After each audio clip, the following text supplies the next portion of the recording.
Lesson for today, lesson 2 for our fourth quarter, subset of a line. So, last time, we discussed the undefined terms, diba? We have the lines, points, and plane. Okay? So, let us review first what is a line. So, that is set of many points, diba? So, yun yung line. How about a point? How will you define point? Okay, so it represents as a dot, diba? So we use capital letter to represent a point. How about plane? Okay, infinite sets of point or it extends infinitely. Okay, now, let us have the first activity. Let us determine whether each of the following represent a point, line, or a plane. Okay, for number 1, the tip of a pen. Is it a point, line, or plane? Yes, that is a point. How about number 2? A strand of a hair. Okay, so that is a line. How about number 3? Thread. Is it a point, line, or plane? Okay, a line. How about number 4? A particle of a salt. Of salt. Again, a particle of salt. Okay, so that is a point. And number 5, the screen of a laptop. Okay, that is a plane. Kasi flat surface yun. Okay? Now, we also have line segment and array.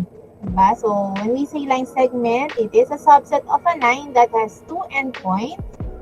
A segment is commonly used to represent the length, height, or width of a certain object and the distance between two objects. So, one of the best examples is the edge of the table. Okay? So, as you can see, point to point po. Okay? So, next one is the ray. A line that begins with an endpoint and extends endlessly in one direction. So, best example of this is the sun rays. So, now, let us practice. So, let us determine whether each of the following represent a segment or array. Again, it represent a segment or array po. Number 1, the light beam of LCD projector. That is array. So, we cannot control the light beam of the LCD projector. Number 2, a piece of crayon. That is a segment. So, next, number 3, a basketball bat. Okay, that is a segment. Okay, correct. Number 4, the distance of a travel arrow. Yes, that is a ray. And number 5, a piece of a chalk. A piece of chalk. Yes, that is a segment. Next. So, let us answer this one. So, use the figure below to enumerate the following. So, let us use the figure line yan, with point X, Y, and Z. Okay? So, name at least two rays shown in the figure. Let us use the figure. So, let us use this line. Okay. So, use the figure to enumerate the following daw. So, this is point X, point Y, and point Z. Okay, now, let us name at least two rays shown in the figure. At least two rays po ha, yung rays. To name the rays po, we will use capital letters. Okay? And the symbol ray. Okay, so the first ray, point Y and X. So, this is ray Y, X. Okay, ano yung second ray natin dito? Okay, so that is ray Y and Z. Okay, to name the ray po, don't forget to write the symbol ray on the top of the letters. Okay, how about the line segment? So, line segment, line segment. Okay. So, line segment po, point to point po yan. Okay? So, basta meron 2 points connecting to each other, so that is what we call line segment. Okay? So, I will give one example of line segment in this figure. So, line segment XY. Okay? How about yung second and third line segment? Okay, line segment Y and Z. Okay, the third line segment. Okay, line XZ or line ZX. So now, let us answer this. Let us arrange the scrambled letters at the right to reveal what is being described in number. For number 1, it has length and width but no thickness. How about number 2? It is represented by a dot. Number 3, subset of a line that has 2 endpoints. 4, it has infinite length but has no width. And number 5, subset of a line that has 1 endpoint and an arrowhead that extends infinitely in one direction. Okay, so now let us observe the figure. Okay, look at the figure. Okay, familiar po ba? Are you familiar with the places? So, what geometric concept po or figure were used to illustrate the map? Okay, so it has point. Okay, so meron din siyang line. Okay, so those are the undefined terms, di ba? Kung natatandaan nyo, di ba? There are also defined terms po that will help you further understand this geometry. So, some defined terms are collinear, coplanar, parallel, intersecting, and concurrent, and skew lines. Other terms in geometry po.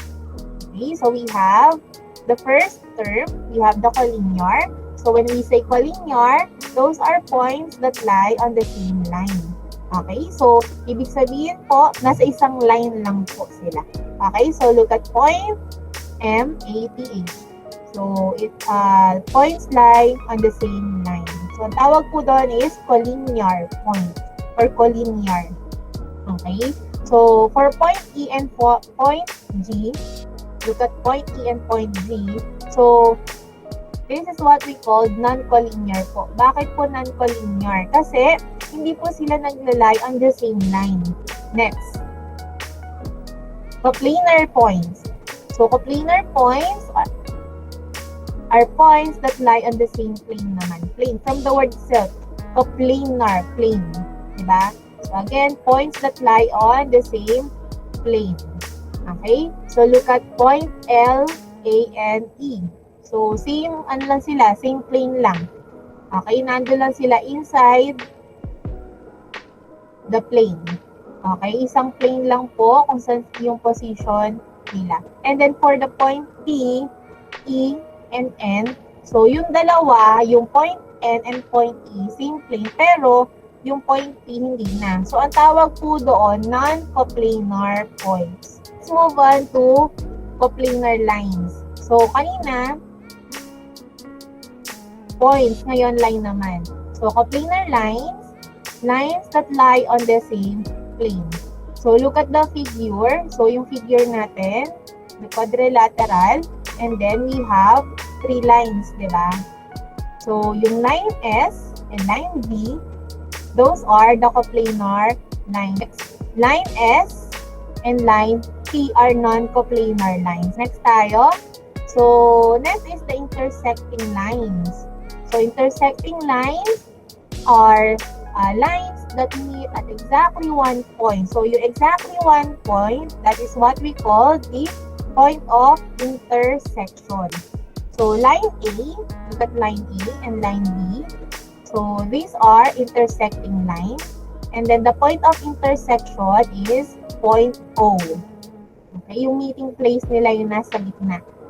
Okay po. Next, the parallel lines. So, parallel lines, coplanar lines that do not intersect.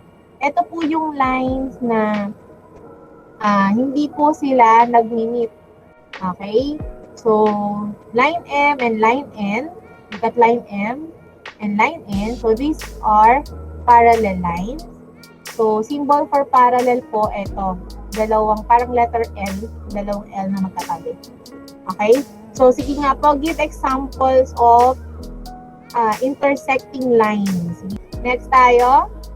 So, next is the concurrent lines. So, when we say concurrent lines, so, concurrent lines are 3 or more lines that intersect at one point or at a common point. So, the common point is what we call the point of concurrency.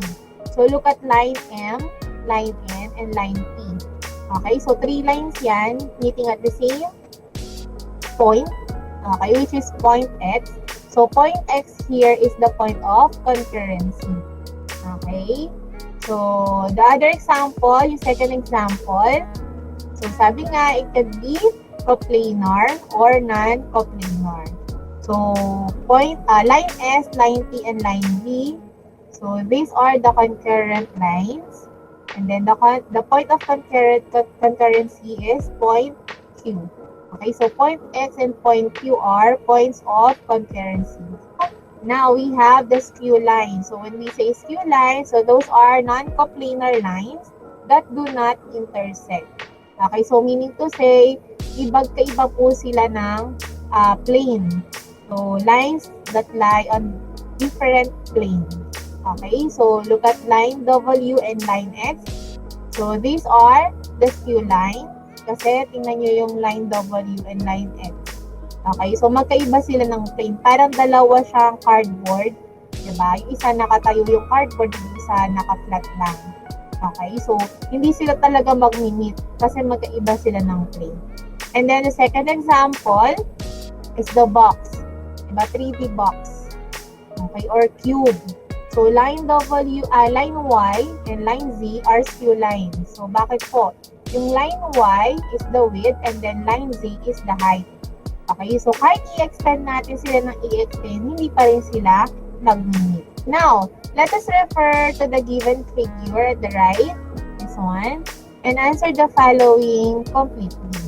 Okay, so collinear points daw. Name 3 collinear points. Let us identify or name 3 collinear points. So again, what is collinear points? Okay, points that lie on the same line. Kasi collinear, di ba? From the word line. Okay? So, let us name 3 collinear points. So, ano-ano yung mga collinear points dyan? Pairs of collinear points. So, bigay ako ng isa. Point P and point N.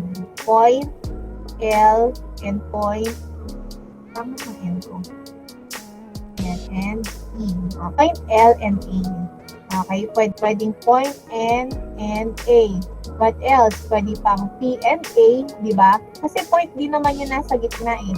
Ano pa? Meron pang P and A, di ba? So, pwede po yan. Okay? Next, how about coplanar points? O, coplanar points. Coplanar points. So, from the word itself, coplanar. Points that lie on the same plane. Point P and point L. Pwede. Same plane sila kasi ito lang yung plane, di ba? Lahat ng nasa loob na yan. Point A and P, L and N, N and P, P and A, di ba? Nasa plane pa rin. Madami pa. Basta lahat ng points na naandyan sa loob na yan, coplanar po sila. Two intersecting line naman. Intersecting lines. Intersecting line. O, pag sinabi natin intersecting lines, lines that meet at the same point. Line PN. O, saan nag-intersect yung yung line PN natin? Line EL. Okay? So, yan yung nag-intersect. Okay? O, another. Ano pang pwede? Pwedeng line LE. Baliktad din naman natin. Pwede rin yan. And line NP. Oh, what is the point of intersection? Oh, point of intersection nila. Okay, point A. Okay, kung saan sila nag-meet. So, refer to the figure at the right and answer the following completely.